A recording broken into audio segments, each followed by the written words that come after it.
إن الحمد لله نحمده ونستعينه ونستغفره ونعوذ بالله من شرور أنفسنا وسيئات أعمالنا. من يهده الله فلا مضل له ومن يضلل فلا هادي له، وأشهد أن لا إله إلا الله وحده لا شريك له، وأشهد أن محمدا عبده ورسوله وصفيه من خلقه وخليله، المبعوث رحمة للعالمين، صلى الله عليه وعلى آله وصحبه أجمعين، ومن سار على نهجه واستنى بسنته إلى يوم الدين، وسلم تسليما كثيرا مزيدا. أما بعد. Jemaah sekalian, a'azani Allah wa iyyakum. Alhamdulillah, kita bersyukur kepada Allah Azza wa Jalla atas limpahan nikmat yang Allah berikan kepada kita semuanya. Di antaranya nikmat iman, nikmat Islam, dan nikmat diberikan kesempatan untuk melakukan kebaikan demi kebaikan serta mempelajarinya. Jemaah sekalian, rahimani wa rahimakumullah, pagi menjelang siang ini kita akan melanjutkan pembahasan dari tafsir surat Al-Mujadilah ayat kelima. Surat Al-Mujadilah ayat kelima. A'udzu billahi minasy syaithanir rajim. Innal ladzina yuhadduna Allah wa rasulahu kubitu kama kubital ladzina min qablihim. وقد أنزلنا آيات بينات وللكافرين عذاب مهين يوم يبعثهم الله جميعا فينبئهم بما عملوا أحصاه الله ونسوه والله على كل شيء شهيد ألم تر أن الله يعلم ما في السماوات وما في الأرض ما يكون من نجوى ثلاثة إلا هو رابعهم ولا خمسة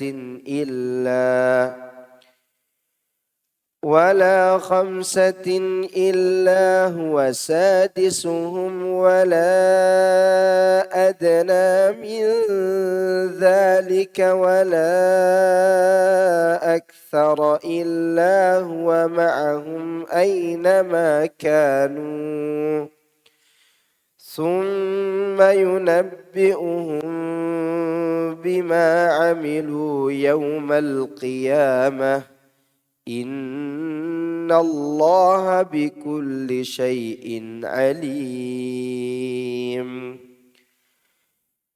ألم تر إلى الذين نهوا عن النجوى ثم يعودون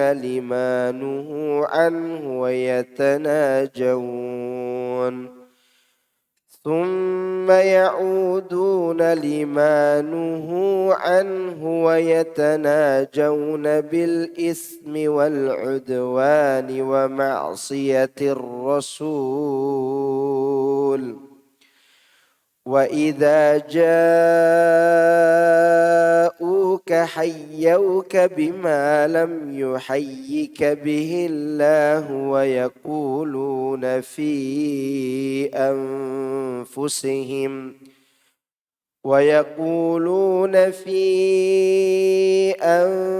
أنفسهم لولا يعذبنا الله بما نقول حسبهم جهنم يصلونها فبئس المصير يا أيها الذين آمنوا إذا تناجيتم فلا تتناجوا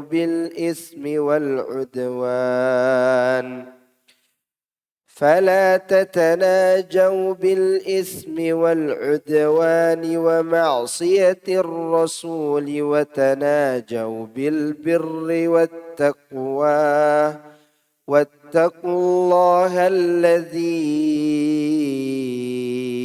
إليه تحشرون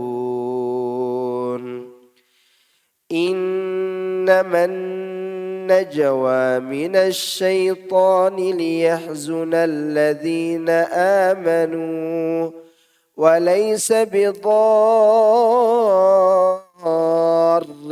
شيئا إلا بإذن الله وعلى الله فليتوكل المؤمنون.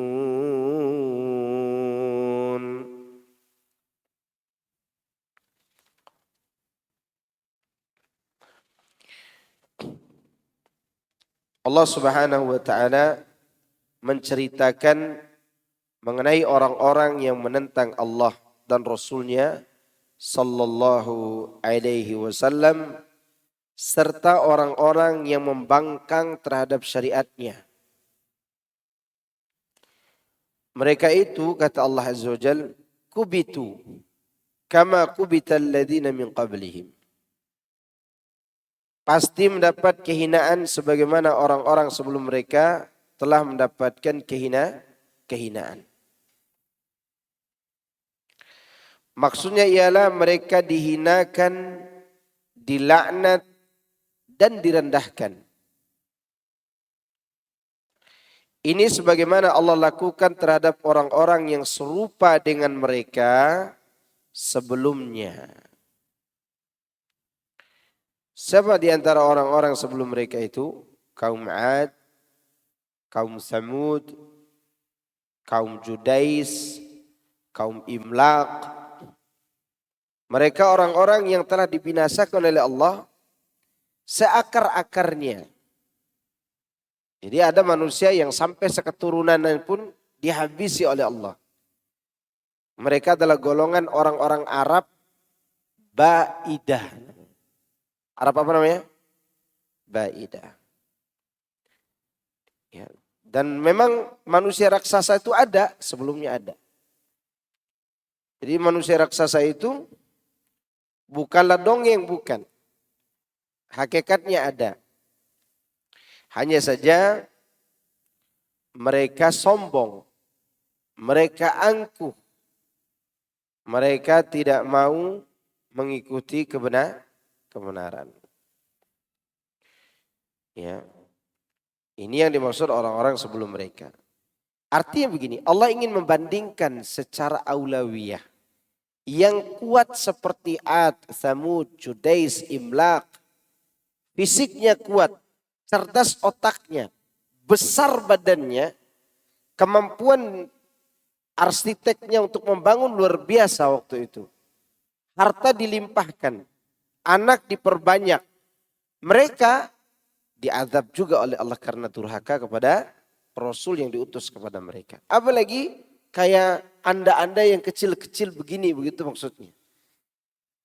Ya kan? Kita ini tidak seberapa dibandingkan kekuatan umat sebelumnya. Mungkin hari ini kita kuat, kita punya rumah yang ber-AC karena dibantu oleh mesin. Mereka tidak perlu. Saking cerdasnya. Bikin bangunan dari gunung, bagian dalamnya dingin seperti AC. Ya. Sejuk rumah mereka. tetapi mereka binasa juga. Maka akan diberikan kubitu. Apa arti kubitu? Dihinakan, dilaknat, dan direndahkan. Maka kalau kita melihat orang menghina agama Allah Subhanahu wa taala, tunggu saja dia dihinakan sebentar lagi. Ya. Tunggu saja dia akan dibinasakan. Tinggal yang diperbaiki itu kita. Tidak usah sibuk dengan makar mereka. Yang harus menyibukkan diri itu siapa? Kita. Perbaiki hubungan dengan siapa? Dengan Allah. Maka Firaun itu dibinasakan oleh Allah karena kepintaran Nabi Musa memperbaiki Bani Israel. Sekiranya Bani Israel tetap dalam kondisi sebelumnya, mereka itu tidak tahu agama, ditindas terus sama Firaun. Gimana Firaun bisa binasa? Bani Israelnya diperbaiki. Apa diperbaiki? Akidahnya. Ya, lamma sabaru wa kanu bi ayatina yuqinun, kan begitu kata Allah dalam surah Sajadah. Kemudian wa qad anzalna ayatin bayyinat. Mereka ingkar, mereka kufur padahal sungguhnya Allah telah menurunkan kepada mereka ayat yang jelas. Maka di sini Allah katakan, sesungguhnya kami telah menurunkan bukti-bukti yang nyata. Artinya sangat jelas. Yang tidak dapat ditentang. Tidak bisa dilanggar kecuali orang-orang kafir, bejat dan sombong. Hanya mereka yang mengingkari ini. Jadi tanda kekuasaan Allah di bumi Allah ini sudah sangat jelas. Bisa orang mengingkari. Mana mungkin Allah bisa menghidupkan orang mati, kan begitu kan? Ini namanya pengingkaran. Lalu Allah buktikan melalui kejadian alam semesta. Diadakan musim kemarau yang panjang sekali di dunia ini, ya kan? Bisa aja dia setahun, bisa aja 2 tahun, atau bisa aja seperti negara Arab sana, yang tandus kering seperti itu. Allah buat semua itu sehingga ketika suatu hari Allah turunkan hujan, tempat yang tandus itu hidup. Padahal dia tandus. Tidak ada akar, tidak ada pohon, tidak ada rumput, tidak ada benih yang ditabur. Begitu turun air, tumbuh makhluk hidup. Itu Allah ingin membuktikan secara kauniyah, hukum alam. Apa namanya? Kauniyah, dalil alam yang bisa dibuktikan oleh panca indera kita. Coba antum lihat sekitar Mekah sekarang ini. Hijau enggak? Hijau. Dulunya batu. Dulunya apa? Pasir. Tanah tandus. Begitu diturunkan hujan, hijau. Ini tanda-tanda yang jelas bahwa Allah mampu menghidupkan kembali makhluk yang mati. Belum lagi sejumlah ayat Al-Quran yang gampang dipahami oleh manusia. Gampang dipahami. Yuhyi wa yumit. Allah menghidupkan dan mematikan. Walil kafirina adzabun muhin. Dan bagi orang kafir ada azab yang menghinakan. Maksudnya sebagai balasan terhadap kesombongan mereka untuk mengikuti dan tunduk kepada syariat Allah serta merendahkan diri di hadapannya. Mereka itu sombong, tidak mau mengikuti syariat Allah, tidak mau menundukkan diri di hadapan Allah dan tidak mau merendahkan diri di hadapannya.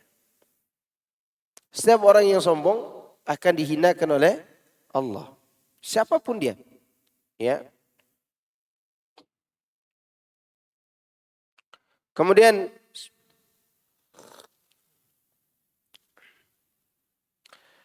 Allah mengatakan yauma yab'atsuhumullahu jami'an. Pada hari ketika Allah membangkitkan mereka semuanya. Yakni pada hari kiamat, di mana pada saat itu Allah menghimpun orang-orang terdahulu dan juga orang-orang yang hidup di akhir zaman dalam satu waktu. Satu waktu. Mau ke mahsyar nih. Tidak perlu ngantri seperti ngantri di depan KFC. Tidak perlu. Atau ngantri seperti menerima makanan nasi kotak di depan salon legislatif misalnya begitu. Yang lagi kampanye gitu. Nggak perlu. Sehari itu dipanggil, di saat itu juga kita ngumpul. Dan tidak perlu juga ditunggu-tunggu lagi. Seperti kita menunggu istri kita yang berdandan sebelum pergi ke mall. Nggak perlu. Atau pergi ke pesta. Begitu dipanggil sekali, semua berangkat ke mahsyar. Dan cerita tentang itu sudah saya pernah ceritakan waktu pembahasan juz amma. Di mana setiap orang ketika dihidupkan oleh Allah, Allah turunkan setetes air dari langit untuk setiap jasad. Diturunkan hujan rintik-rintik yang banyaknya seperti rintikan hujan atau seperti banyaknya embun di pagi hari. Air itu mengenai jasad kita atau mengenai bagian tulang kita atau mengenai debu yang di situ ada bagian tubuh kita di debu itu, maka di saat itulah tumbuh tubuh yang sempurna. Setelah tumbuh tubuh yang sempurna, didatangkan ruh yang pernah kita miliki sekarang ini. Maka tidak ada yang tertukar ruhnya nanti. Tidak ada yang tertukar ruhnya. Apa jadinya kalau ruh kita tertukar? Seperti tertukarnya sandal jepit ketika keluar dari sholat Jumat. Ya. Tiba-tiba ruh saya tertukar dengan ruhnya LGBT misalnya. Nggak cocok sama sekali gitu. Maka semua akan berkumpul di situ. Dan dikumpulkan dulu dengan ruhnya, baru ditiup sangkakala kedua. Sangkakala apa namanya itu? Pembangkitan. Kemahsyarnya, innama huwa hiya zajratu wahidah. Hanya sekali panggilan kita semua berangkat ke mana? Ke mahsyar. Ya. Maka di sana Allah kumpulkan dalam satu waktu. Semua orang bergegas di sana. Fayunabbi'uhum bima amilu. Lalu diberitakan kepada mereka apa saja yang pernah mereka perbuat di dunia. Yang menyedihkan itu adalah ketika Allah mengumumkan kepada seluruh makhluk di mahsyar tentang kalian tidak perlu takut dan tidak perlu sedih. Kata Allah dalam surat Az-Zukhruf, kalau salah ayat 67. Allah katakan, ya ibadi, la khawfun alaikumul yawm, wa la antum tahzanun. Wahai hamba-hambaku, hari ini tidak ada rasa takut atas kalian dan tidak bersedih hati. Afwan, surat 68, surat Az-Zukhruf 68. Wahai hamba-hambaku, tidak ada ketakutan bagi kalian hari ini dan kalian tidak bersedih hati. Sampai di sini, ketika Allah panggil begitu di mahsyar, semua orang senang dengan panggilan itu.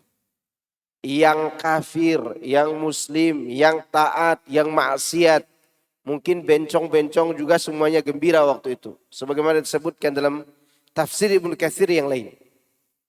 Di ayat ini, surah Az-Zukhruf.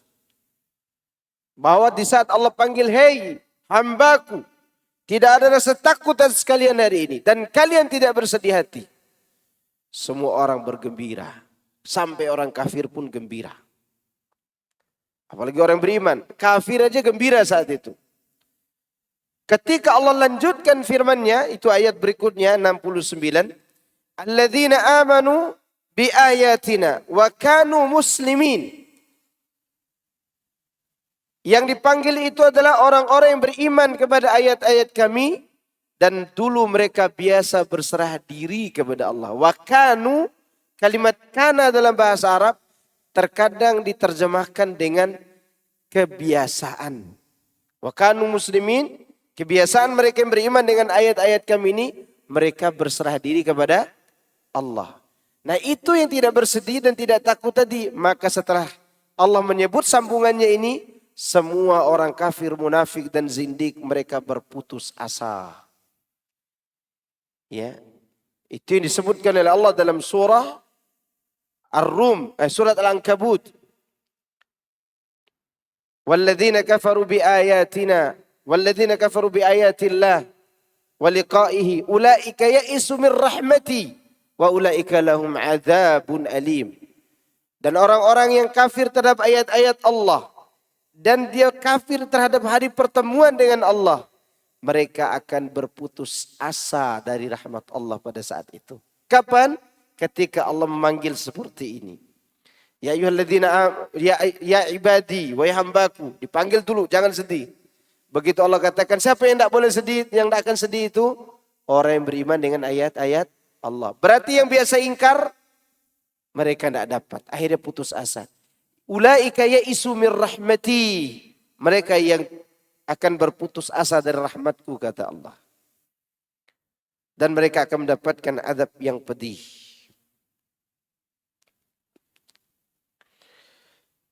Allah mengumumkan semua yang mereka perbuat. Ahsahullah wa nasuh. Allah mengumpulkan, mencatat amal perbuatan mereka. Padahal mereka dulu telah melupakannya. Maka ikhwan fiddin azakumullah, perbanyaklah perbuatan baik. Dan biarkan ingatan ini melupakannya. Sedangkan Allah tidak akan pernah melupakan perbuatan baik kita. Dan perbanyaklah taubat dari perbuatan buruk. Karena kita tidak tahu sudah berapa keburukan yang telah kita lakukan. Karena Allah tidak pernah lupa dengan semua perbuatan kita ini. Apa saja yang kita lakukan, apa yang kita ucapkan, apa yang kita perbaiki di masyarakat, apa yang kita rusak, semua Allah mengetahuinya. Ditahu oleh Allah. Ya. Maka oleh karena itu hati-hati dari semua perbuatan yang kita lakukan ini. Perbaiki hubungan dengan Allah dalam setiap keadaan, terutama dalam saat kita sendirian.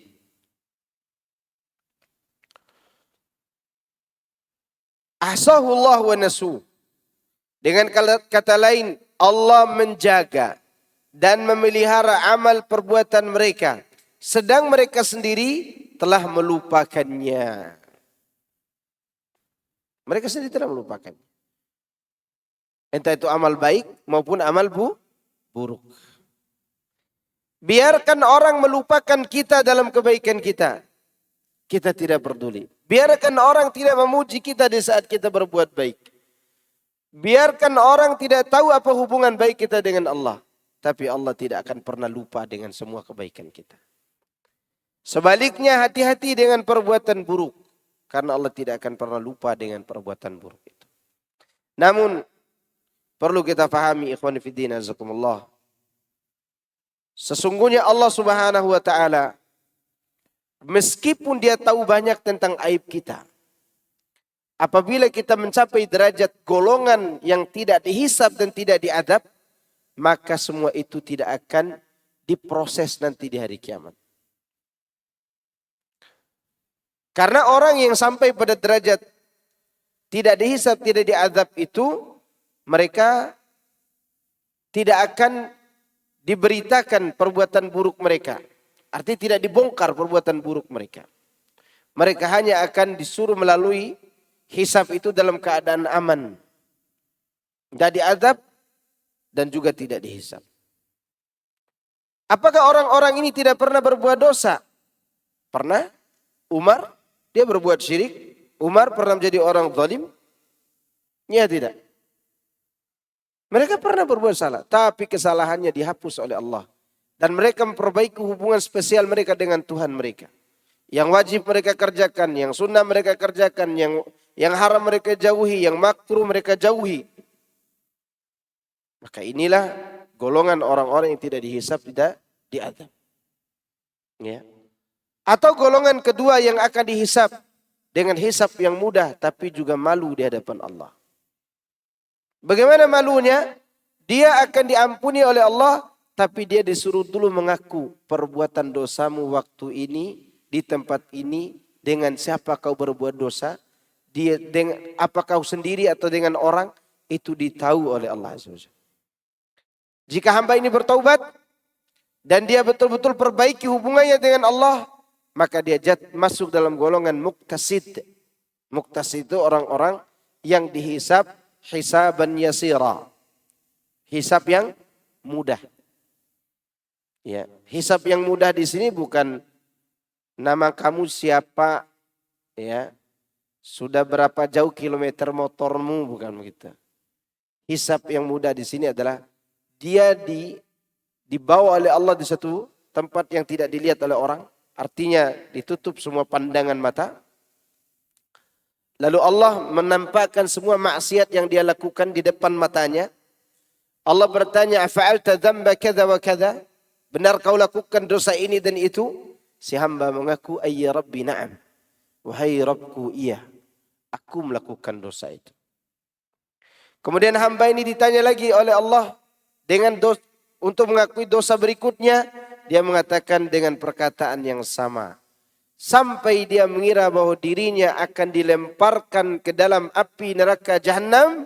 Tiba-tiba Allah mengatakan, "Ayya abdi, laqad satartuha 'alaika fid dunya wa ghafartuha lakal yaum." Hai hambaku, dosamu ini di dunia dulu aku tutupi. Aku tidak biarkan orang lain yang tahu. Dan hari ini aku ampuni. Maksudnya hamba ini sebelum dia wafat, dia berusaha untuk bertobat dengan taubat yang benar. Sehingga hamba ini diampuni oleh Allah dosa-dosanya. Ada di dunia ini orang yang tidak pernah berbuat dosa? Enggak ada. Sekelas Nabi Yunus, dia berbuat salah sampai diuji dalam perut ikan paus. Apalagi sekelas kita ini. Yang dimana kelas kita ini tidak naik-naik kelas terus. Kenapa kita tidak naik kelas? Karena memang kita sudah mentok pada pendidikan. Ini menunjukkan ikhwan fillah azakumullah, semua akan dibongkar dan dihitung oleh Allah di hadapan kita nanti. Adapun golongan berikutnya yaitu golongan orang-orang Islam yang dihisab dengan hisab yang berat. Yang akan ditanya, dari mana hartamu, kemana kau belanjakan? Umurmu kau habiskan untuk apa? Kemudian ilmumu kau amalkan atau tidak? Terus ditanya dengan pertanyaan-pertanyaan. Kalau sudah ditanya seperti ini, wahai saudaraku, ikhwan fillah azakumullah, bapak-bapak dan ibu sekalian, maka siapkanlah diri untuk menghadapi kebinasaan. Kecuali Allah berkehendak lain. Ini pertanyaan berat. Ini yang akan disampaikan oleh Allah nanti. Kemudian Allah kabarkan, "Wallahu ala kulli syai'in syahid." Dan Allah Maha menyaksikan segala sesuatu. Artinya tidak ada sesuatu pun yang gaib, yang tidak nampak baginya, tidak juga tersembunyi darinya, dan dia sama sekali tidak akan pernah melupakannya sedikit pun. Syahid adalah ungkapan sighah mubalaghah. Syahid di mana persaksiannya tidak akan pernah meleset, tidak akan pernah curang, dan tidak akan pernah keliru. Persaksian yang sangat teliti itu syahid. Kalau syahid itu bersaksi, boleh saja si saksi ini disogok, boleh saja dia keliru, boleh saja dia salah lihat. Tapi syahid betul-betul dia teliti di dalam menyaksikan segala perbuatan kita.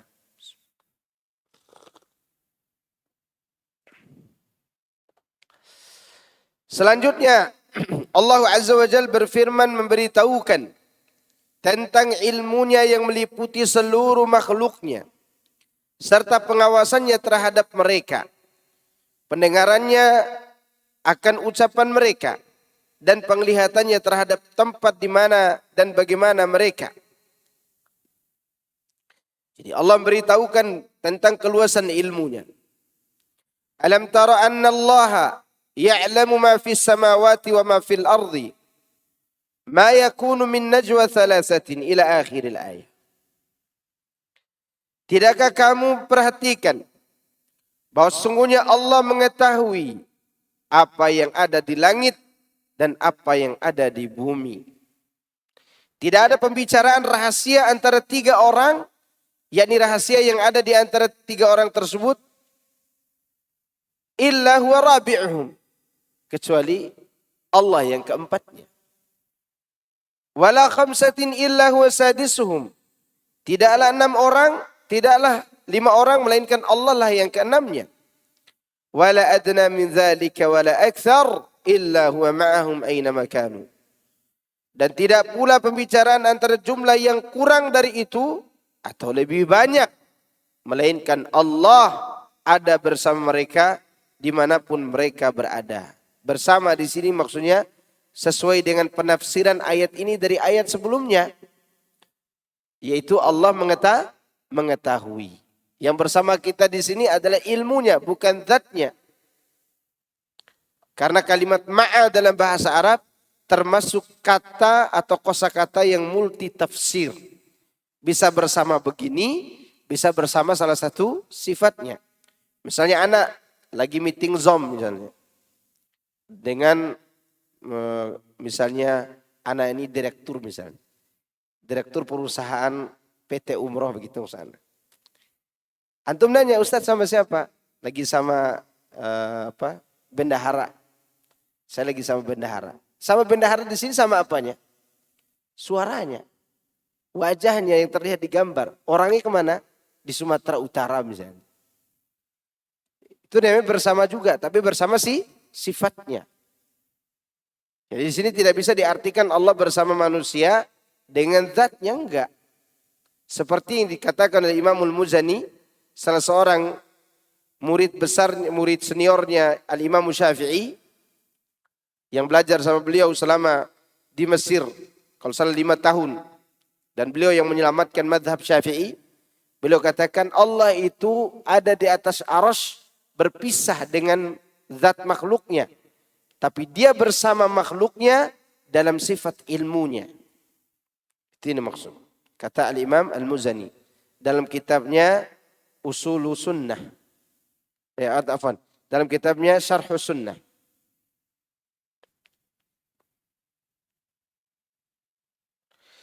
Kemudian jemaah sekalian azakumullah. Maksudnya Allah senantiasa mengawasi mereka, mendengar ucapan, rahasia, dan perbincangan mereka. Dan para utusannya juga bersama ilmunya, mencatat apa yang telah mereka bisikan itu, meski Allah sendiri mengetahui dan mendengarnya. Oleh karena itulah banyak riwayat yang menceritakan ijma' yang menyepakati bahwasannya yang dimaksud dengan ayat ini adalah kebersamaan ilmunya. Begini nikmatnya kalau baca tafsir. Ya, tafsir Ibnu Katsir menjelaskan bersama di sini bersama apa? Ilmunya. Maksud seperti itu tidak diragukan lagi kebenarannya. Namun ketahuilah bahwa pendengarannya juga bersama ilmunya meliputi mereka. Bahkan pandangannya menembus mereka. Dengan begitu Allah Subhanahu wa taala senantiasa mengawasi seluruh makhluknya. Tidak ada sedikit pun dari urusan mereka yang tersembunyi dari Allah. Kalau Allah mendengar suara saya sekarang ini, Dia tidak akan tuli dari mendengar isi hati saya. Kalau sekarang Allah mendengar semua yang ada di luar sana, Dia tidak tuli dari mendengar apa yang kita inginkan di majelis ilmu ini. Kalau Allah melihat dari arah barat, timur, selatan, dan kita berada di sebelah utara, maka Allah tetap bisa melihat kita. Dalam waktu yang bersamaan dan detik yang bersamaan, bahkan dalam kejapan mata kita yang bersamaan, Allah tahu bagaimana cara kita mengedipkan mata.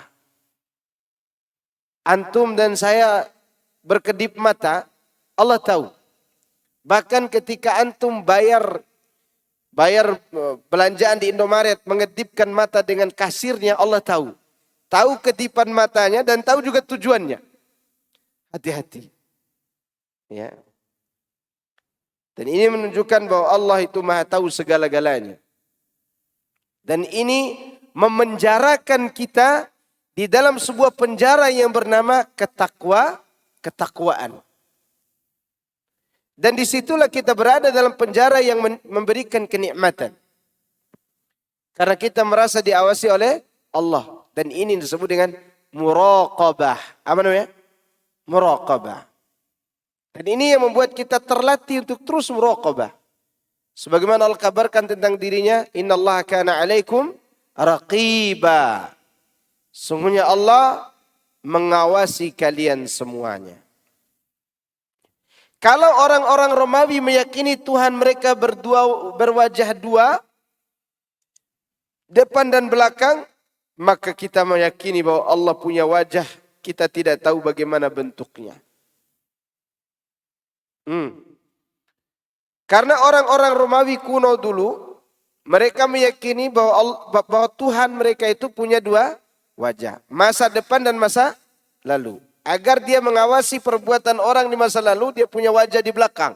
Agar dia melihat masa depan, maka dia punya wajah di depan. Ini bukan bentuk Tuhan.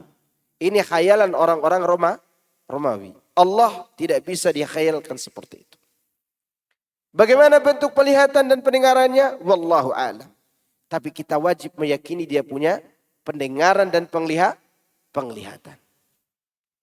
Saat ini kita berbicara tentang Allah, dia tahu apa yang kita bicarakan ini. Dan dia mengawasi kita dalam pembicaraan ini. Dia sedang melihat kita yang duduk di sini. Demikianlah Allah Subhanahu wa taala memperkenalkan dirinya. Semua ini Allah lakukan agar kita memiliki rasa malu. Malu kepada siapa?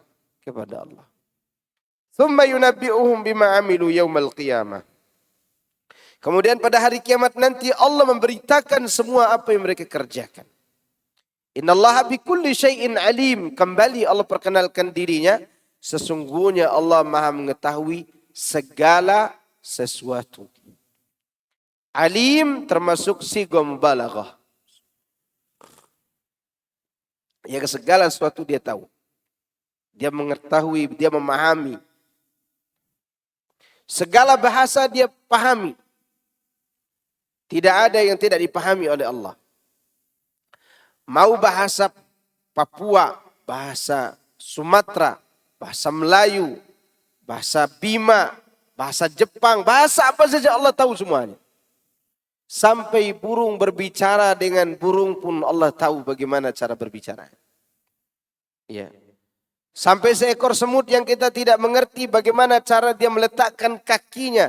Bagaimana bunyi kakinya itu kita tidak tahu bagaimana bunyinya. Allah dengar bunyi kaki semut itu.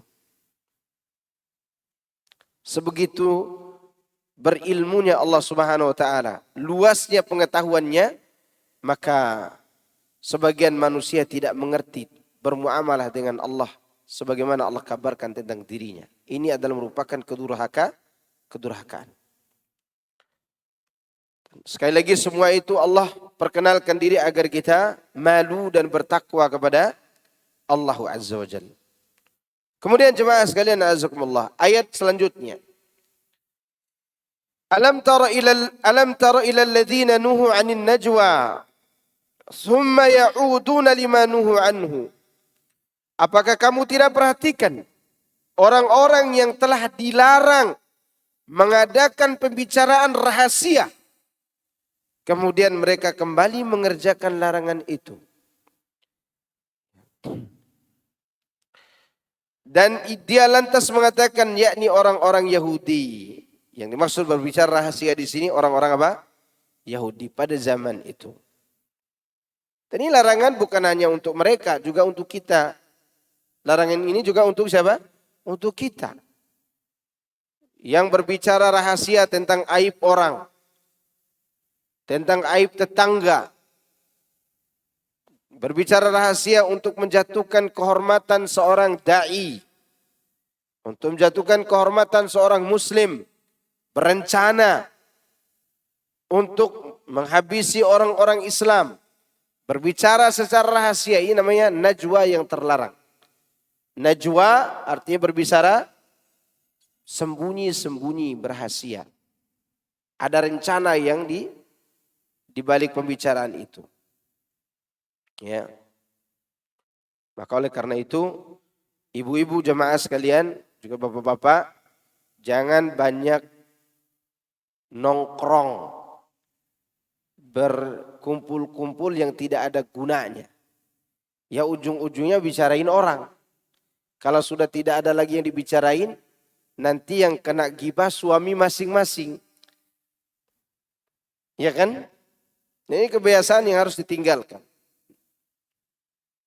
Karena ketika lisan ini tidak lagi menikmati membicarakan orang, maka dia akan bicarakan orang yang paling dekat dengannya. Yang mana aibnya diketahui semuanya. Mulai dari tompel yang ada di belakang punggungnya, sampai bekas luka yang berada di balik fisik betisnya dibicarakan. Maka jauhi hal-hal seperti ini. Karena Allah mendengar apa yang kita ucapkan. Ini sudah dilarang. Yang dimaksud dilarang, orang yang dilarang di sini tentu pelopornya adalah orang-orang Yahudi. Demikian pula dikatakan oleh Muqatil bin Hayyan. Dan dia pun menambahkan bahwasanya telah terjadi sebuah perjanjian antara Rasulullah SAW dan orang-orang Yahudi. Jika salah seorang sahabat lewat di hadapan mereka, mereka segera duduk dan saling berbisik di antara mereka. Sehingga orang mukmin yang lewat itu mengira bahwasanya mereka tengah merencanakan untuk membunuhnya atau melakukan perbuatan yang tidak disukainya. Ketika orang mukmin melihat hal tersebut, dia menjadi takut terhadap mereka dan tidak mau melewati jalan tersebut lagi. Maka Nabi SAW melarang mereka berbisik-bisik, namun mereka tidak juga mau berhenti, malah melanjutkan perbuatan itu. Ya, dan ini cara orang-orang kafir menakut-nakuti kaum muslimin. Ya. Maka Allah katakan, alam tara ilal ladzina nuhu 'anil najwa thumma ya'uduna lima nuhu anhu. Apakah kamu tidak perhatikan orang-orang yang telah dilarang mengadakan pembicaraan rahasia atau berbisik-bisik? Kemudian mereka kembali lagi mengerjakan hal itu. Kembali melakukan larangan tadi. Wa yatanajawna bil itsmi wal 'udwani wa ma'siyatir rasul.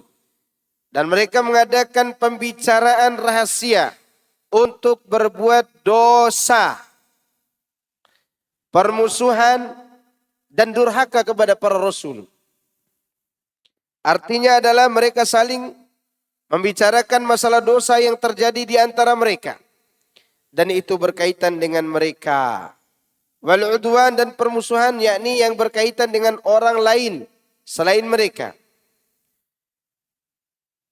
Di antaranya berbuat durhaka kepada Nabi kita Muhammad sallallahu alaihi wasallam dan menyelisihinya. Mereka terus-menerus melakukan hal tersebut dan saling berwasiat dengannya. Jadi ini kebiasaan sebagian orang. Kalau ada sekelompok orang tadi malam berbuat maksiat, nanti mereka berkumpul minum kopi di mana, ngobrol.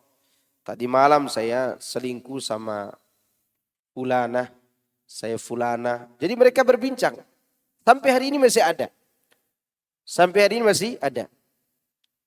Dan bahkan saya pernah mendengar langsung pembicaraan sebagian orang-orang yang sebaya dengan kita. Mereka udah menikah. Tidak malu mereka bicara itu. Duduk di saung kayak di saung-saung. Seperti saung itu. Biasa kalau anak lewati teman-teman yang masih berbicara baik di situ, anak akan tawarkan kopi kadang di situ.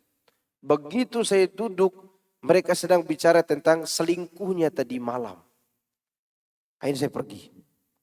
Karena itu akan merusak apa? Hati. Dan ini terjadi juga di instansi, di kantor. Mungkin antum yang kerja di kantor pernah mendengar temannya cerita, tadi malam saya sama Harim fulana, sama fulana. Itu terjadi. Sebagaimana salah seorang kawan kita, salah satu panitia kajian juga, yang dia bekerja di kantor salah seorang orang pemerintahan, perusahaan swasta yang gajinya kalau salah 100 juta sebulan. Tapi akhir-akhir ini dia tidak nyaman. Karena di kantor itu teman-temannya itu sering bicara. Saya tadi malam minum minuman keras merek ini kata dia. kata teman-teman. Itu seruangan itu. Terus satu lagi mengatakan, saya tadi malam jalan sama orang Jepang. Saya tadi malam jalan dengan orang Cina. Dan bicara tentang hotelnya di mana. Ini ikhwan kita ini risih, merasa risih. Sehari 2 hari mungkin dimaklumi. Ini udah mulai sebulan ini bicara itu. Lalu dia pun kumpulkan uangnya, pergi haji dia. Untuk meminta kepada Allah kekuatan supaya keluar dari pekerjaan itu. Padahal pekerjaan halal. Halal ini kerja ini. Tapi dia ngerti ini najwa dalam kemaksiatan ini. Halal pekerjaannya tapi lingkungannya merusak hati. Maka dia pun berdoa kepada Allah agar memperkuat dia supaya resign dari pekerjaan. Resign dia. Terus dia kasih tahu istriku, saya akan resign dari pekerjaan. Ibu-ibu reaksinya gimana? Hah, gitu kan? 100 juta ditinggalkan begitu saja. Kemudian suami sampaikan alasannya. Kemudian diceritakan begini-begini di kantor. Mau saya ikut cerita begitu sama mereka. Begitu, udah resign aja kata istri. Setelah di resign, dia berusaha mau dagang kayak biasa dengan kita. Qadarullah, Allah Subhanahu Wa Taala gantikan dia di tempat yang Masya Allah. Di situ pekerjaannya ada masjid tempat kajian sunnah. Dan di situ ada ustaz-ustaz kita yang ngisi kajian. Di antaranya Ustaz Amin Nur Baiz. Dan yang lainnya, Masya Allah kata dia. Berpindah dari tempat maksiat masuk ke tempat yang baik dan dia memiliki posisi yang bagus di situ yang gajinya kalau salah 200 juta sebulan. Ayo bayangkan. Kadang kita tidak berani berjibaku seperti itu, ya enggak? Tapi sebagian orang berani berjibaku dengan nomor buntu, togel. Ya kan? Dia berani berjibaku dengan togel, tapi berjibaku dengan kebaikan yang Allah dan Rasulullah janjikan kita tidak berani. Dia tinggalkan itu karena ada bisikan-bisikan dosa di tengah-tengah temannya. Maka dia tinggalkan. Pekerjaannya halal, bukan pekerjaan haram. Ya. Dan dia punya posisi yang bagus. Maka teman-teman dia, para jenderal purnawirawan. Bahkan teman-temannya itu, masih ada yang panglima tentara aktif. Jenderal bintang 4. Tapi ditinggalkan semua. Ya. Karena apa? Karena dia ingin menyelamatkan yang lebih berharga daripada 100 juta tadi. Apa itu? Qalbu. Ini lebih berharga enggak? Berharga. Berharga. Ini menunjukkan bahwa kita harus jauh dari tempat-tempat seperti itu. Agar Allah memberikan kita kebaikan. Jangan ikut berbisik-bisik. Ya. Kemudian jemaah sekalian a'azakumullah. Wa idza ja'uka hayyuka bima lam yuhayyika bihillah. Jika mereka bertemu dengan engkau, mereka mengucapkan salam kepadamu dengan memberi salam yang bukan sebagai yang ditentukan Allah untukmu. Ibnu Abu Hatim meriwayatkan Aisyah radhiyallahu anha, dia mengutarakan Nabi SAW pernah didatangi oleh orang-orang Yahudi. Lalu mereka mengatakan, Assalamu alayka ya Abul Qasim, kata mereka. Mereka hilangkan lamnya. Seharusnya assalamu, gitu kan. Ini enggak, assamu. Ya kan? Assalamu alayka ya Abul Qasim. Kemudian Aisyah mendengar itu, marah kan Aisyah. Kata Aisyah, wa'alaikumussalam. Ya, bahkan di riwayat yang lain Aisyah mengatakan wal la'nah. Bagi yang arti assalamualaikum itu artinya wahai Abul Qasim, semoga kamu binasa. Jadi assalamu dihilangkan lamnya. Lamnya 1 huruf. Assamu. Makanya hati-hati antum mengucapkan salam. Assalamualaikum. Ada kan yang suka begitu? Hati-hati. Antum sedang meminta mati sahabat antum. Ya, assalamu, jangan assalamualaikum, kan ada begitu kan? Terus yang jawab asik lagi dia jawab, waalaikumsalam, ya kan? Apa artinya? Lihat, kata Aisyah semoga binasa juga melimpa kamu, kata Aisyah. Bahkan dalam riwayat yang lain Aisyah melaknat. Lanjut Aisyah mengatakan, lantas Rasulullah SAW bersabda, mahalan ya Aisyah. Wahai Aisyah, pelan-pelan. Sungguh Allah tidak menyukai perbuatan dan ucapan keji. Artinya tidak suka perbuatan seperti kau lakukan tadi. Aisyah bertanya, tidakkah engkau mendengar mereka mengatakan kepadamu assalamu alaik? Ya, ini wanita begitu. Kalau dia posisinya benar, dia semakin naik pitanya. Ya kan? Ya posisi Aisyah benar, dia dengar soalnya. Tapi dia tidak mengerti apa yang ada dalam pikiran suaminya. Kadang di situ ada miskomunikasi. Kemudian Rasulullah SAW mengatakan, kata Rasulullah SAW, beliau pun menanggapinya, tidakkah kamu mendengar aku mengatakan kepada mereka, wa'alaikum, semoga kalian juga demikian.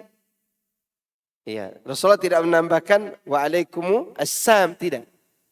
Semoga kalian juga mendapatkan demikian. Maka kemudian Allah menurunkan ayat, wa idza ja'uka hayyuka bima lam yuhayyika bihillah. Dan dalam sebuah riwayat dalam kitab sahih bahwasanya Aisyah membalas dengan berkata, alaikumussalam wadh-dhamm wal-la'nah. Ini Aisyah nih. Banyak tambahannya kalau ibu-ibu kan. Kalian dapat kebinasaan, ya, kehinaan dan laknat, kata Aisyah. Ya, hati-hati menghina suami orang depan istrinya, hati-hati. Beliau bersabda, sungguhnya yang dikabulkan adalah doa kita terhadap mereka. Sedangkan doa mereka terhadap kita tidak akan dikabulkan. Ini biasa orang Yahudi begitu. Maka hati-hati antum tuh. Sekali lagi jangan mengatakan assalamualaikum. Salah. Assalamu alaikum. Pakai tajwidnya. Kan sudah belajar tajwid. Assalamualaikum. Takut dibilang ke Arab-Araban Pak Ustaz. Nah apa-apa. Itu doa masalahnya. Masuk ketemu, masuk ke rumah, assalamualaikum. Istri juga di dalam jawab dengan jawab yang bagus. Waalaikumsalam. Jangan karena belum dikasih uang belanja. Gitu. Apa jawabannya? Jawab dulu waalaikumsalam. Siapa tahu di kantong suami ada uang belanja. Kan begitu. Kan minta keselamatan. Jangan karena ngambek tidak mau jawab salam dengan baik. Ibnu Jarir menceritakan dari Anas bin Malik. Semoga Allah meridhoinya. Bahwa ketika Rasulullah SAW duduk bersama para sahabat. Tiba-tiba seorang Yahudi datang dan mengucapkan salam kepada mereka. Lalu mereka menjawab salam orang Yahudi itu. Maka Rasulullah SAW bersabda, apakah kalian mengetahui apa yang dia katakan? Lalu mereka pun menjawab, dia memberi salam wahai Rasulullah. Beliau SAW bersabda, bukan. Akan tetapi dia mengucapkan assalamualaikum. Maksudnya menghinakan agama kalian. Kemudian Rasulullah SAW bersabda, jawablah salamnya.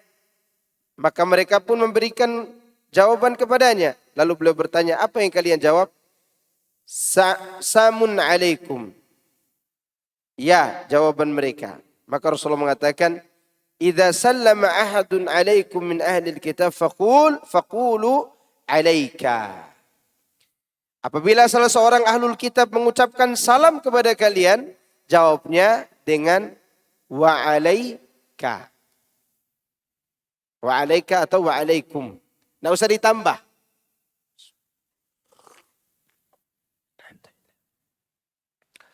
Asal hadis Anas ini diriwayatkan dari kitab sahih. Dan juga hadis yang serupa dengan hadis ini yang terdapat dalam kitab Sahih Bukhari dan Muslim dari Aisyah radhiyallahu anha. Nah, sekarang kita bicara tentang fikih salam nih.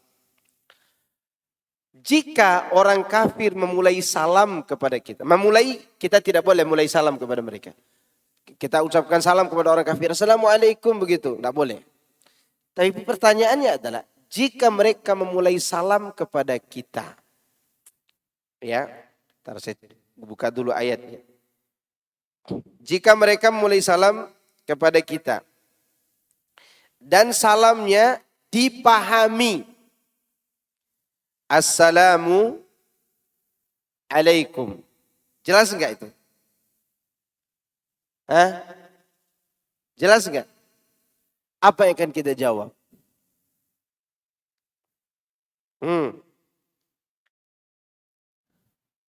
Hah?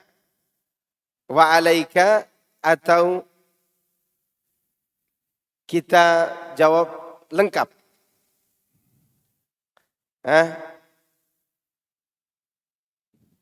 Waalaikum atau jawab lengkap? Waalaikumsalam. Waalaikum atau waalaikumsalam? Siapa yang waalaikumsalam di sini? Ini, kenapa Pak? Waalaikumsalam.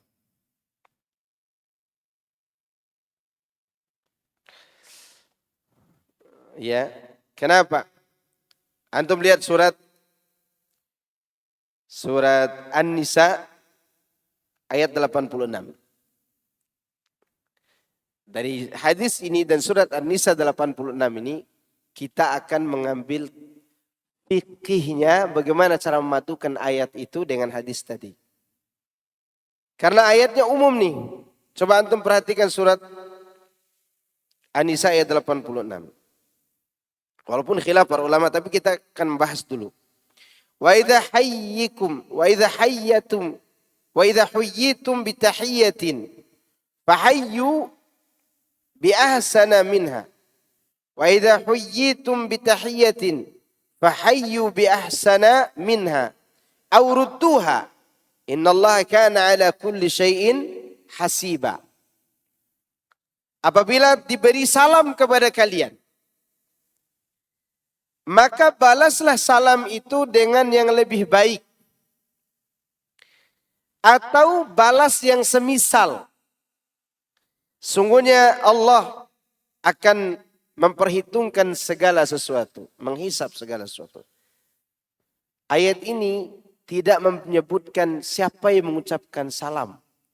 Tapi penyebutannya wa idza huyyitum, kalian disampaikan salam. Dari siapa? Dari siapa aja. Iya, dari siapa aja. Maknanya kan umum nih. Bagaimana cara menjawabnya? Dijawab dengan yang lebih baik atau balas yang semisal. Sekarang pertanyaan saya tadi, orang kafir ini bawa salam kepada kita. Dan salamnya jelas.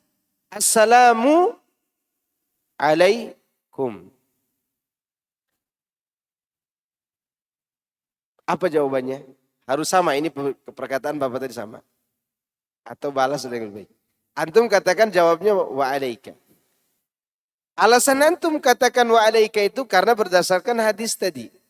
Tapi kita yang menjawab dengan wa alaika itu tidak melihat sebab kenapa Nabi menjawab wa alaika. Ini yang disebut dalam kaidah fikih al-hukmu yaduru ma'a illati. Sebuah hukum berjalan bersama dengan sebabnya. Kenapa Nabi menjawab wa alaika? Sebabnya salamnya tidak jelas. Kan salamnya tidak jelas. Assalamu alaikum. Artinya tidak jelas pada keselamatan. Dibuang satu lam. Atau orang assalamualaikum gitu. Ini tidak jelas. Walaupun orang Islam menyebutkan seperti ini. Kita menjawab dengan wa alaika. Karena ada sebab kenapa Rasulullah menyebut wa alaika. Ini tentunya terjadi perselisihan para ulama tentang jawaban ini. Tapi kalau dilihat pada kaidah usul fikihnya dan qawaidul fiqhiyah, setiap hukum berjalan bersama apa? Illah. Illah itu artinya sebab. Adanya sebab maka ada hukum. Tidak ada sebab maka hilang hukum.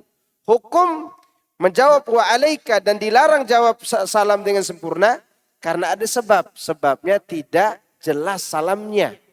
Berarti kalau salam orang ahlul kitab itu jelas kepada kita. Assalamualaikum kata tetangga kita yang Nasrani. Jawabannya waalaikumsalam. Karena sebab larangan menjawab salam dengan sempurna tadi telah hilang dengan jelasnya salam dia. Kalau dia bawa salam, selamat pagi Pak Ustadz. Jawabannya pagi, gitu kan. Masa kita mau jawab waalaikumsalam gitu? Jelas di sini. Ini tentu sekali lagi telah terjadi perselisihan para ulama tentang jawab salam yang jelas salamnya dari ahlul kitab. Karena hadis tadi berbicara tentang jawaban salam yang diucapkan ahlul kitab kepada kita dan salamnya tidak jelas. Samar-samar atau jelas tapi pada posisi yang negatif. Pada perkara yang menghinakan kita. Udah jelas nih? Oke. Nanti kalau ada tetangga antum bawa salam. Assalamualaikum Pak. Masa antum cuekin? Waalaikum. Tersinggung gak dia? Tersinggung. Ya. Maka sekali lagi, untuk jawab salam yang jelas itu kembali pada ayat surat An-Nisa ayat 86. Untuk menjawab salam yang tidak jelas kembali pada hadis ini.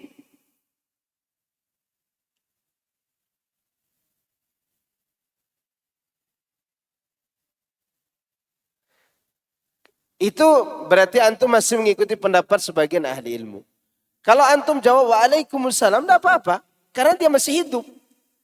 Masih hidup dan kita doakan supaya dia selamat. Selamat dari apa? Selamat dari kekufurannya. Kan selamat itu tidak hanya selamat dari begini dan begitu. Atau musibah. Bisa saja selamat dari apa? Kekufurannya. Boleh, tidak masalah. Iya, kalau dia fasih seperti itu boleh. Dan ini saya berpegang dengan pendapat yang seperti ini. Sampai hari ini masih berpegang dengan pendapat ini. Bahwa jika orang ahlul kitab atau orang kafir mengucapkan salam yang jelas, jawab dengan jelas juga. Kecuali kalau posisinya kayak Yahudi tadi. Yang mengatakan Assalamualaikum gitu. Waalaikum gitu kan langsung. Iya kan? Karena dia tidak jelas mengucap salam apa. Iya. Nah, itu yang pemahaman simpelnya, pemahaman instannya, kalau salam mereka itu jelas, maka jawab sesuai dengan anjuran ayat surat An-Nisa ayat 86. Kalau salamnya tidak jelas, maka ikuti hadis ini. Hadis Nabi sallallahu alaihi wasallam yang menjawab wa'alaika. Tapi kalaupun antum sekarang menjawab wa'alaikum atau wa'alaika, tidak salah juga. Tidak salah juga. Yang wajib dijawab lengkap salamnya itu adalah kepada orang Islam. Tapi masalahnya orang Islam juga jawabnya salamnya tidak jelas. Itu masalahnya.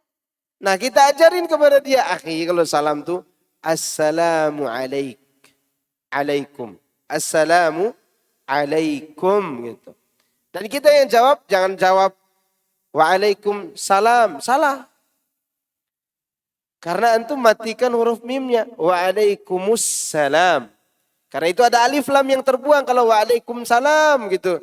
Itu ada alif lam yang terbuang itu. Tidak boleh dibuang tuh waalaikum.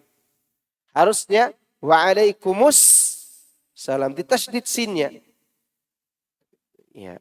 Nanti orang bilang fasih sekali jawab salamnya. Ya itulah yang kuharapkan gitu kan. Kefasihan itu. Karena itu doa. Doa enggak itu? Doa. Ya. Bahkan ini adalah tahiyat orang Islam yang paling menakjubkan. Yang orang-orang kafir tidak punya seperti ini. Ya. Tahiyat ucapan apa? Selamat. Maka para sahabat itu dipisah tembok saja. Mereka jalan berdua nih. Dipisah oleh pohon kurma. Jalan. Mereka ketemu. Salam lagi. Kan jalan bersama nih. Begitu mereka jalan, terpisahkan oleh pohon kurma, bertemu di depan, salam lagi. Nah iya. Kenapa? Karena salam itu membuat hubungan cinta kita kepada yang disalami terikat kuat. Iya. Maka kalau suami istri kepengen saling cinta, ya sering salam saja. Jangan salam sama anak tetangga yang rajin. Sama istri tidak disalami gitu kan. Assalamualaikum gitu aja. Karena itu mengikat apa? Cinta. Afsus salam bainakum. Itu kan kata Nabi SAW. Taib itu mengenai pembicaraan tentang salam itu. Wa yaquluna fi anfusihim laula yu'adzibuna Allah bima naqul. Mereka berkata pada diri mereka, mengapa Allah tidak menyiksa kita disebabkan apa yang kita katakan? Jadi mereka ini sengaja berbicara dosa, mau ngetes apa Allah akan adab kita gitu.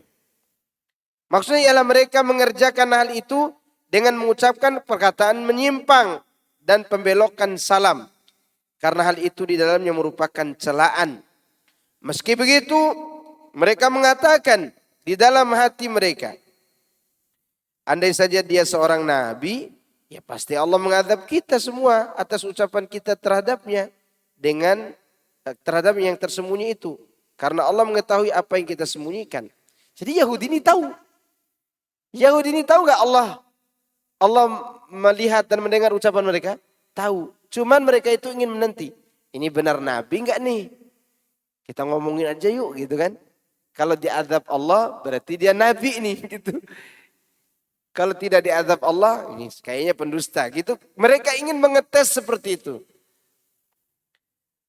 Seandainya dia seorang nabi yang sebenarnya, niscaya Allah akan menyegerakan hukumannya kepada kita di dunia. Maka Allah berfirman, hasbuhum jahannam. Apa kata Allah? Cukuplah bagi mereka neraka jahannam. Maknanya neraka jahannam itu cukup baginya sebagai hukuman atas mereka di alam akhirat.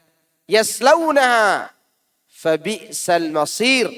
Yang akan mereka masuki dan neraka itu adalah seburuk-buruk tempat kembali. Ini Allah bercerita tentang orang-orang Yahudi yang betul-betul membangkang. Kan ada orang Islam juga begitu. Mana Allah adab saya karena saya tidak sholat, kata dia begitu. Kalau betul orang yang tidak sholat itu diadab oleh Allah, mana saya kaya raya, kata dia begitu. Maka kita katakan hasbuhum jahannam. Cukup jahannam bagi mereka itu. Itu di akhirat. Di dunianya disesatkan hati mereka. Falamma zagu azagallahu qulubahum. Nanti akan dibawakan ayat itu pada surat berikutnya insyaallah. Jadi ini adalah teguran keras dari Allah untuk orang-orang Yahudi yang suka berbuat dosa itu. Kemudian selanjutnya, setelah Allah berfirman setelah itu Allah berfirman seraya menguji hamba-hambanya yang beriman agar tidak seperti kaum kafir ataupun kaum munafik. Ya ayyuhalladzina amanu, hai orang-orang yang beriman, idza tanajaitum fala tatanajau bil ismi wal udwan wa ma'siyatir rasul. Jika kalian berbicara rahasia, jangan kamu membicarakan tentang membuat dosa, permusuhan, dan durhaka kepada Rasul. Maksudnya sebagaimana yang dibisikkan orang-orang bodoh dari orang-orang kafir, kalangan ahlul kitab, dan juga orang-orang munafik yang memberikan dorongan terhadap kesesatan diri mereka. Jadi kita orang Islam jangan berbicara keburukan orang lain. Jangan berbicara kelemahan ustadz-ustadz lain. Jangan. Mereka dai di jalan Allah. Yang tentu punya kekurangan. Terkadang kekurangan itu yang kita terus kejar. Tanpa melihat manfaat dan perbaikan yang dia lakukan. Karena sebagian orang tidak punya hati ternyata. Terkadang. Ya. Lihat. Watanajau bil birri wat taqwa, dan bicarakanlah tentang membuat kebaikan dan ketakwaan. Wattaqullaha alladzi ilaihi tuhsyarun, dan bertakwalah kepada Allah yang kepadanya kamu akan dikembalikan.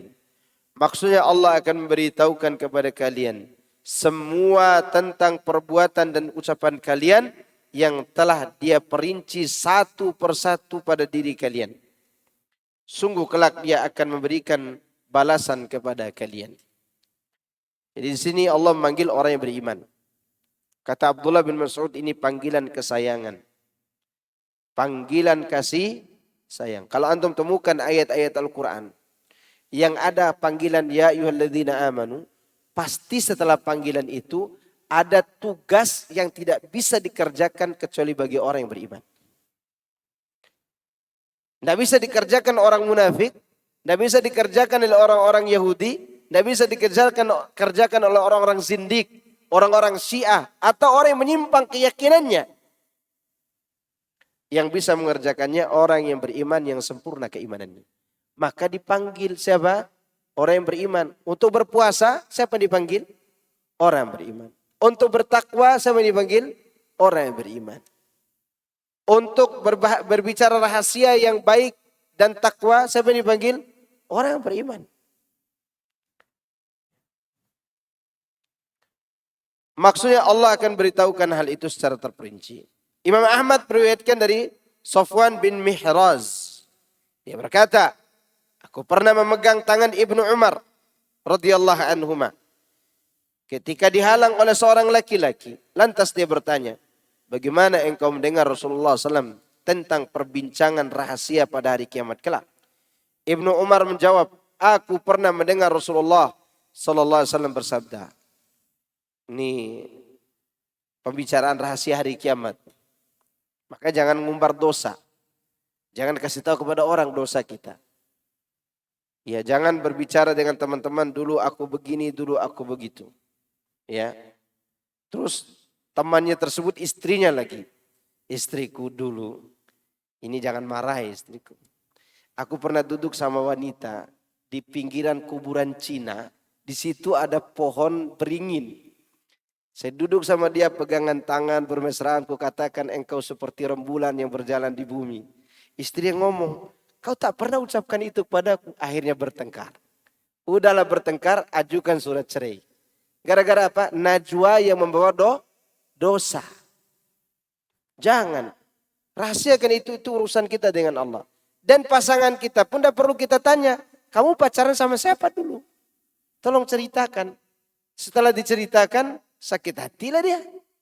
Udah dia sekarang depan mata kita, dia istri kita.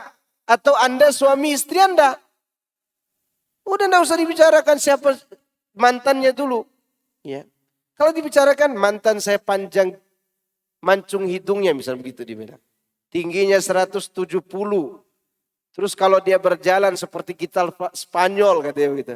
Istri sakit hati. Kenapa? Karena istrinya sudah zero packs. Perutnya buncit gitu. Ayo marah. Tidak perlu. Maka hadis ini yang motivasi kita untuk merahasiakan dosa kita tadi. Ini hadisnya nih. Karena rahasia ini hanya akan Allah tampakkan di hadapan kita di hari kiamat. Tidak kepada orang lain. Dan kita hanya akan malu kepada Allah. Dan itu malu yang sangat besar. Lihat hadisnya. Inna Allah yudnil mu'mina fayadha alaihi kanafahu wa yasturuhu minan nas fayuqarriruhu bidhunubihi wa yaqul lahu ata'rifu dhanba kadha ata'rifu dhanba kadha ata'rifu dhanba kadha hatta idza qarrarahu bidhunubihi wa ra'a fi nafsi an qad halak qala fa inni qad satartuha alayka fi dunya wa ana aghfiruha laka al-yawm thumma yu'ta kitaba hasanati amma al-kuffar والمنافقون فيقولوا الأشهاد هؤلاء الذين كذبوا على ربهم ألا لعنة الله على الظالمين. Sesungguhnya Allah mendekatkan orang yang beriman kepadanya nanti di hari kiamat. Kemudian Allah menempatkannya di bawah naungannya dan menutupinya dari orang yang lain serta memaksanya atau kalimatnya memintanya untuk mengakui segala dosanya. Lantas Allah pun mengatakan kepadanya, tahukah kamu dosa ini? Tahukah kamu dosa ini? Tahukah kamu dosa ini? Hamba itu mengatakan, sehingga manakala orang tersebut telah mengakui dosa-dosanya dan beranggapan bahwa dia akan celaka, maka Allah berkata kepadanya di luar dugaannya, sungguh aku telah menutupi semua dosamu itu untukmu di dunia. Dan aku pun akan mengampuninya untukmu pada hari ini, hari kiamat. Kemudian diberikanlah catatan-catatan amal baiknya. Adapun orang-orang kafir dan munafik, maka para saksi akan mengatakan, ini orang-orang itulah yang telah berdusta terhadap Rabb mereka. Ketahuilah sungguhnya laknat Allah itu akan ditimpakan kepada orang-orang zalim. Jadi kalau orang kafir munafik dibongkar. Dibongkar. Orang Islam yang pernah berbuat salah, bertaubat, memperbaiki hubungan dengan Allah, maka Allah akan tutupi semuanya. Sekiranya Allah tidak menutupi dosa kita hari ini, maka mungkin pasangan kita tidak mau berdekatan dengan kita. Dan mungkin kita tidak akan duduk di sini bau dosa itu. Bau dosa itu, busuk dosa itu. Ya. Maka Aisyah pernah berbicara, yaitu membicarakan tentang Khadijah yang telah meninggal dunia. Seakan-akan Aisyah ini ingin menggibah Khadijah. Nabi menegurnya, sekiranya ucapanmu ditaruh di lautan, maka lautan itu akan keruh dengan ucapanmu itu.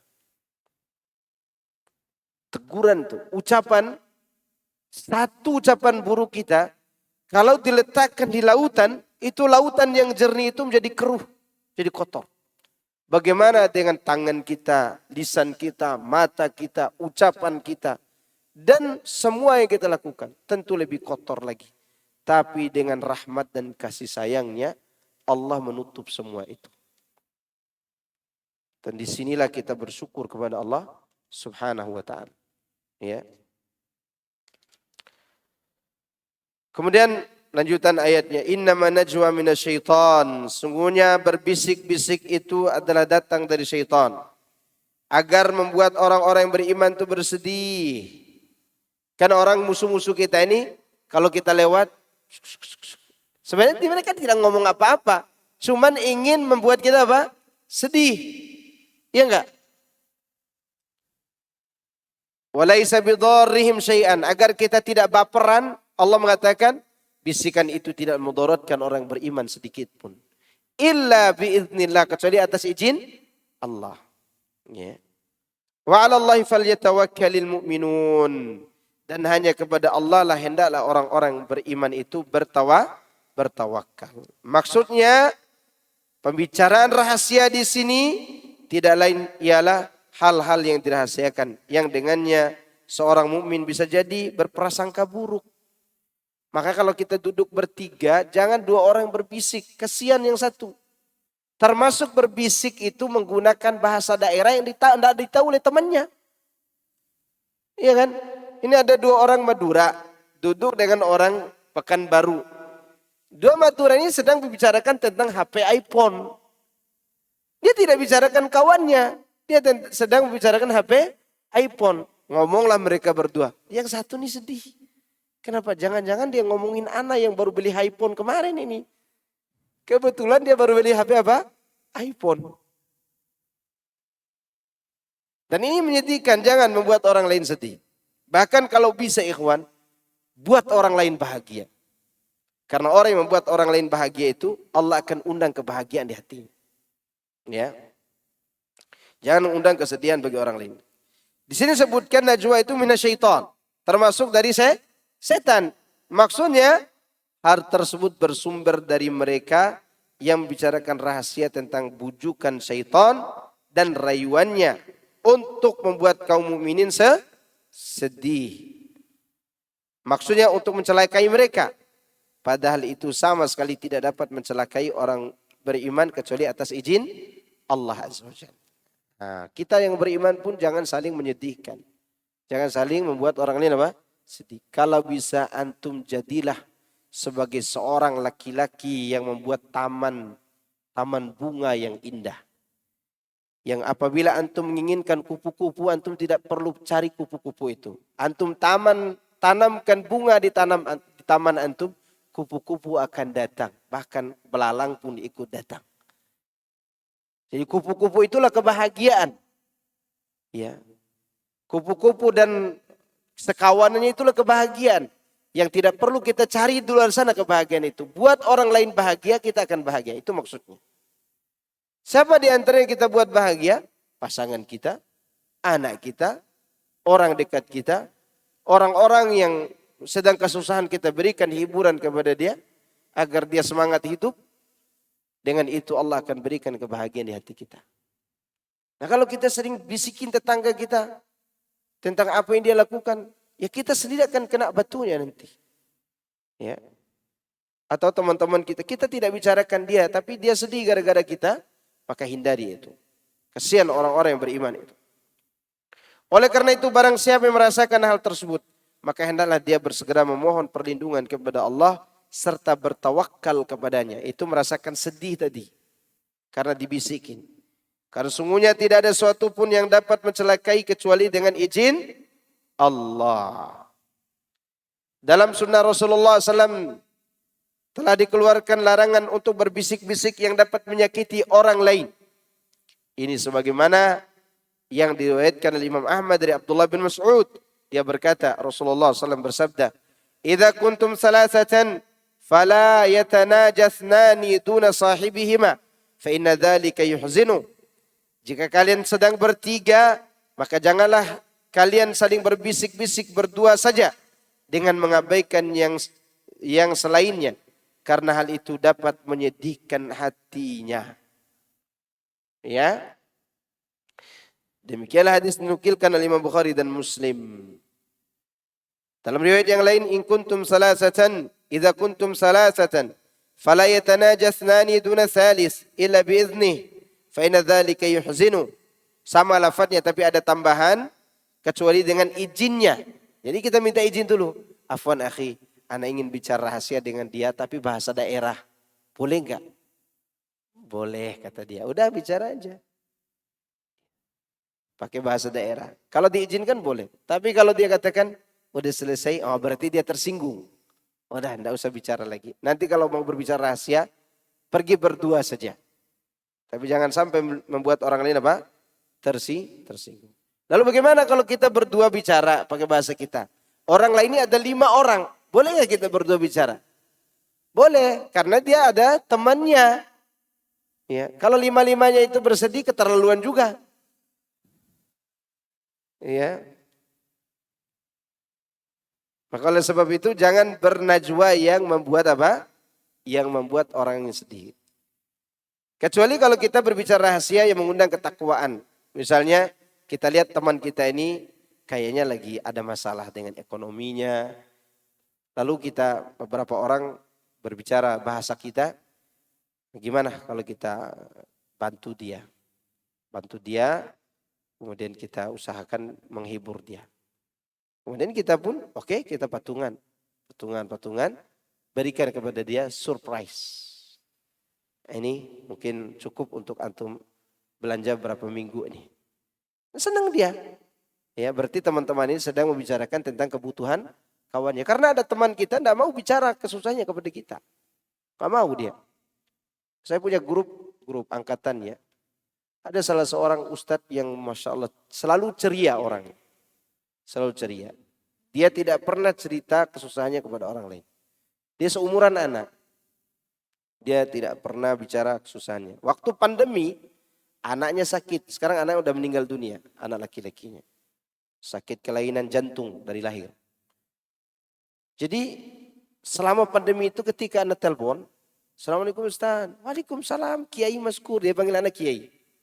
Karena dia suka merokbal, bercanda. Tidak ketahuan susahnya. Udah ente tidak usah bercanda. Ente pasti di rumah tidak punya beras. Kok antum tahu? Ya tahulah dari orang nih gitu. "Iya Ustaz, udah seminggu anak tidak makan nasi. Tapi ada sisa-sisa sayur di kulkas anak masak."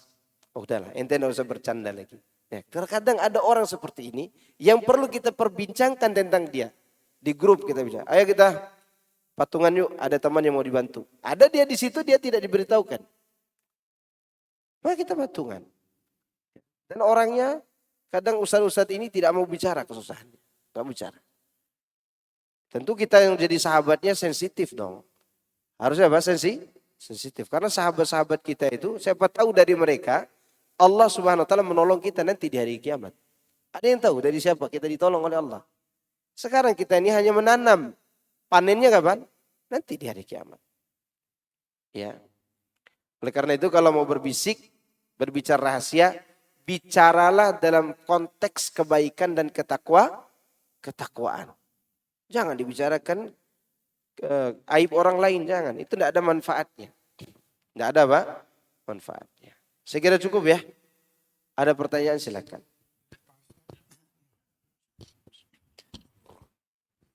Assalamualaikum warahmatullahi wabarakatuh. Waalaikumsalam warahmatullahi wabarakatuh. Tadi pengucapan salam ini kan kadang-kadang ada dalam pertemuan yang memberikan salam itu orang non muslim. Penuh dia.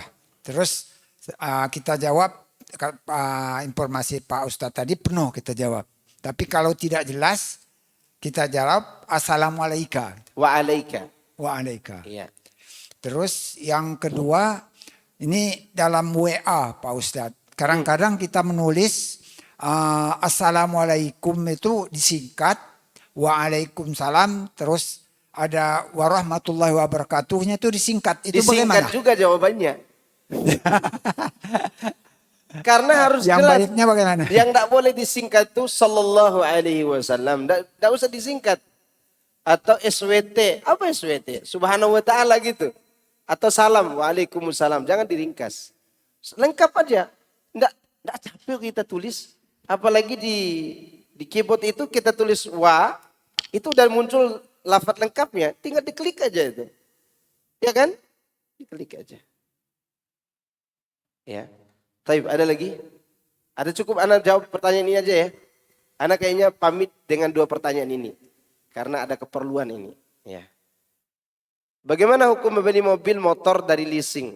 Dilihat leasing itu. Apakah leasing telah membeli mati motor dan mobil itu dari dealer. Dibawa ke leasing. Lalu kita beli ke situ. Itu poin pertama. Yang kedua. Kita bayar kredit di situ. Di leasing itu. Dengan akad yang jelas. Akad jelas yang dimaksud ketika kita terlambat tidak ada penambahan denda. Karena penambahan itu dilakukan, karena penambahan itu dianggap sebagai 2 harga dalam satu akad. Misalnya saya akan kredit motor 2 tahun. Ternyata dalam perjalanan setiap bulan itu ada 3 bulan saya belum bayar. Tidak boleh leasing menarik sampai 2 tahun nanti. Sampai kapan? 2 tahun. Tapi nanti harga turun Pak Ustadz. Resiko jadi penjual begitu. Ya, kalau dia menarik, kemudian dia tambah denda, maka ini riba. Bahkan akadnya batal. Karena apa? Karena ada dua harga dalam satu akad. Kalau dia milih kredit syariat misalnya. Misalnya anak mau jual HP ini kepada antum. HP ini harganya di toko bisa 4 juta. Karena antum kepengen bayar cicil sama anak beli di toko 4 juta. Ini bayar 5 juta cicil ya. Boleh nggak itu? Boleh, karena antara antum dengan anaknya satu aja akadnya. Dan satu harga 5 juta. Nah kalau anak katakan nanti kalau terlambat 1 bulan dendanya 50.000 ya. Maka tambahan 50.000 itu mengubah harga. Berarti 2 harga dalam satu jual beli. Nah sekarang leasing itu yang terjadi adalah akad awalnya sudah batal. Yaitu kredit segitiga. Kita bayar ke leasing, ngambil motor di dealer. Ya kan? Sekarang di leasing itu kita tidak bayar motor, tapi bayar uang dia yang diberikan kepada dealer. Dealer ya, diberikan kepada dealer. Bukan dealer ya, dealer. Dia berikan kepada dealer uangnya, dan sebenarnya kita pinjam uang sama si leasing ini. Misalnya leasing membayarkan 15 juta, itu 15 juta, uang yang kita pinjam ke dia. Lalu 15 juta itu yang akan kita bayar sampai 20 juta nantinya. Ini namanya apa? Riba. 2 kesalahannya. Ribanya ada, akadnya batal. Batalnya di mana? Ada akad segitiga namanya. Kredit itu sama 2 orang, tidak boleh segitiga. Ya. Antum punya motor. Pak Asroni dia punya duit. Ana butuh motor. Ana datang ke Pak Asroni sama motor. Pak Asroni bilang, ambil di dealer. Ana ambil di dealer. Kemudian, diambil di dealer atas nama siapa nanti motor itu? Atas nama Ana. Sekiranya motor itu dibeli dulu oleh Pak Asroni. Saya beli dulu dealer Ustadz ya. Yang mana maunya? Yang itu. Dibawa pulang sama dia. Ini motornya. Dilihat dia sama Ana. Nggak jadi Pak. Apakah Ana zalim? Enggak. Karena saya dengan Pak Asroni belum terjadi akad. Iya, dan itu resiko penjual. Resiko apa? Penjual. Jual beli begitu. Nah sekarang leasing ini tidak mau ngambil resiko. Udah ente ambil motor di dealer, aneh yang bayarin, nanti bayar ke anak cicilannya. Ya sama saja kita bayar uang dia, bukan bayar motornya. Iya, bayar uang dia. Ini riba. Dan juga terjadi akad segitiga. Kalau tidak begitu, tidak punya motor Pak Ustadz, kan bisa sewa ojek. Sewa ojek. Bagaimana hukumnya jika suami istri pisah rumah dan suami sudah jalan 6 tahun tanpa ada kata talak cerai. nafkah lahir tetap diberikan rutin seadanya, tetapi untuk nafkah batinnya tidak. Istri boleh dia mengajukan khulu. Ya, kalau di suami masih bertahan tidak mau bercerai, boleh mengajukan khulu kalau dia mau khulu. Dan suami tidak boleh bersikap seperti ini. Dia harus berikan kejelasan karena ini menggantung wanita. Ini wanita kalau tidak diberikan nafkah batinnya, dia bisa berkhayal untuk berbuat zina nantinya. Dan itu dosa besar bagi seorang laki-laki. Jangan menggantung istri. Suami sudah Allah yarham, jangan almarhum ya. Almarhum itu memastikan. Yang benar itu Allahu yarhamu atau rahimahullah. Karena ini kata kerja mengandung doa. Kalau kata almarhum itu memastikan dia dirahmati oleh Allah, bukan doa. Tidak boleh memastikan. Almarhum ganti dengan rahimahullah atau Allahu yarhamu. Kalau perempuan rahimahullah atau Allahu yarhamuha. Oke. Apakah perbuatan amal soleh istri pahalanya sampai kepada suami? Syukron Ustaz. Kalau suaminya mengajarkan dia kebaikan, maka perbuatan baik istrinya dia dapat. Dia dapat. Atau dia meninggalkan anak dari istrinya itu, maka si istri dapat pahala dari perbuatan anaknya dan juga perbuatan untuk suaminya. Apa pahala buat suaminya. Jadi di sini istri bisa memberikan kebaikan buat suaminya, terutama doanya. Ya, doa seorang istri untuk suaminya, hidup atau mati. Ya. Tetapi kalau si istri nikah lagi dengan orang, ya doanya tetap sampai kalau dia mendoakan kebaikan. Tetapi mereka tidak bisa bertemu nanti di hari kiamat. Makanya seorang janda yang paling berat ujiannya adalah Aisyah radhiyallahu anha. Janda yang paling berat ujiannya dalam hal nafsu ini adalah siapa? Aisyah. Dan itu menunjukkan beliau wanita suci. Ibu kita ini adalah wanita suci. Dia janda di umur berapa tahun? 18 tahun. Janda umur 18 tahun, kalau dia tidak menikah lagi, bahaya. Paham bahaya?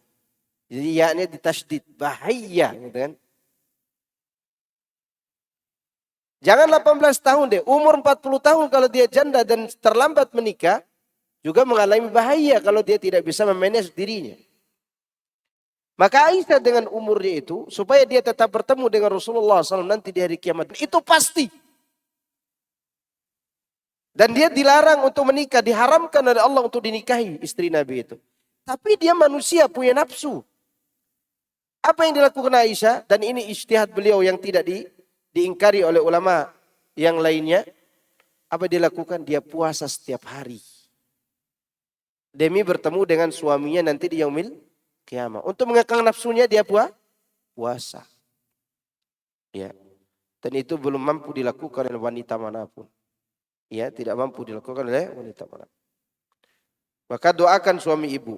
Doakan dia. Ajarkan anak-anaknya kebaikan. Supaya ajaran ibu kepada anak-anaknya. Dan anak-anaknya mengamalkan. Jangankan doanya. Semua perbuatan baik anaknya akan sampai kepada suami ibu. Karena kalau anaknya hanya doa yang sampai. Maka apa bedanya anaknya dengan orang lain? Karena doa orang lain pun sampai.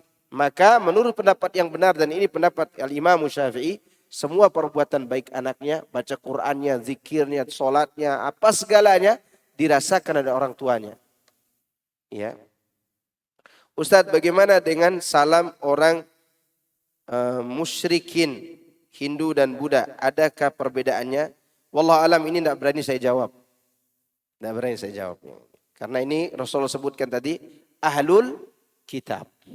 Jelas? Subhanakallahumma bihamdika asyhadu an la ilaha illa anta astaghfiruka wa atubu ilaik. Assalamualaikum warahmatullahi wabarakatuh.